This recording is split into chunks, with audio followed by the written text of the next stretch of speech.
Done. പൊതിച്ചോറിലേക്ക് ആദ്യമേ നമുക്ക് കൊണ്ടാട്ടം വറുത്തെടുക്കാം കേട്ടോ. അപ്പോൾ കൊണ്ടാട്ടം ഇല്ലാത്തൊരു ദിവസമല്ല നമ്മുടെ വീട്ടിൽ. ഡെയിലി നമ്മുടെ വീട്ടിൽ കൊണ്ടാട്ടം ഉണ്ടാവും കേട്ടോ.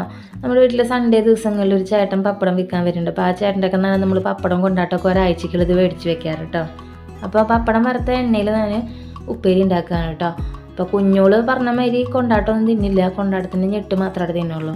അപ്പോൾ പച്ചപ്പയർ ഉപ്പേരിയാണ് ഉണ്ടാക്കണത്. അപ്പോൾ പെട്ടെന്ന് കുഞ്ഞോള് പറഞ്ഞത് കാരണം നമുക്ക് അധിക സാധനങ്ങളൊന്നും ഉണ്ടായിരുന്നില്ല വീട്ടിൽ. അപ്പോൾ ഉള്ള സാധനങ്ങൾ വെച്ചിട്ട് ചെറിയൊരു തട്ടിക്കൂട്ട് പൊതിച്ചോറാണ് കേട്ടോ സെറ്റ് ചെയ്യാൻ ഉദ്ദേശിച്ചിട്ടുള്ളത്.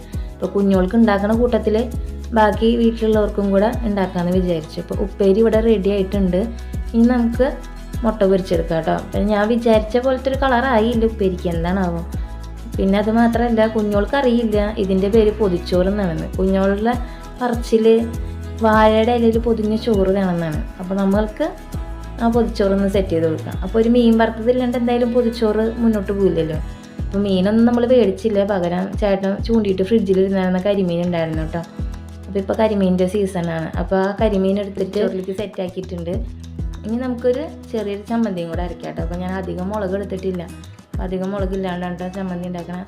ഇത്രയുള്ള നമ്മുടെ ചെറിയൊരു പൊതിച്ചോറിൻ്റെ വീഡിയോ ഇഷ്ടമായി കഴിഞ്ഞാൽ ചാനൽ സബ്സ്ക്രൈബ് ചെയ്യാൻ മറക്കല്ലേ.